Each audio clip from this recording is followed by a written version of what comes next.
আসসালামু আলাইকুম, ধন্যবাদ সকলকে।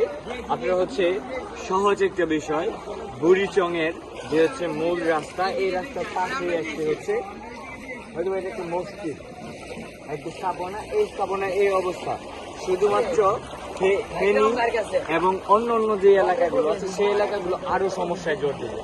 হয়তো বা এখন মানুষজন ত্রাণ দিচ্ছে, কিন্তু মূল সমস্যাটা হয় যখন বন্যার পানি নেমে যায়, যখন হচ্ছে তাদের পুনর্বাসনের ব্যবস্থা দরকার হয়, তখন অনেকে এগিয়ে আসে না। আপনাদের নিকট অনুরোধ, যখন বন্যার পানি নেমে যাবে তখন হচ্ছে যাদের যেই সমস্যাগুলো আছে, যারা অসচ্ছল আছে, ঘর তৈরি করতে পারবে না, তাদের জন্য হচ্ছে বাঁশ, তাদের জন্য হচ্ছে কাঠ, টিন এবং টিউবওয়েল এবং হচ্ছে লেট্রিন, এইগুলো তৈরি করার জন্য আমরা হচ্ছে উদ্যোগ গ্রহণ করেছি এবং আশা করব আপনারা সকলে আমাদের সাথে থাকবেন। ধন্যবাদ সকলকে। আপনারা দেখতে পাচ্ছেন যে হচ্ছে যে বন্যার পানির কারণে অনেক মানুষের ঘরবাড়ি ভেঙে গেছে, কিন্তু এমনও পরিবার আছে এই কুমিল্লার বুড়িচংয়ে যে যারা হচ্ছে যে পুনর্বাসনের সময় তারা তাদের প্রয়োজনীয় টিন, বাঁশ, কাঠ হচ্ছে প্রয়োজনীয় যে ঘর মেরামতের জন্য যা লাগে তাদের বাসস্থানের জন্য সেটা তারা করতে পারবে।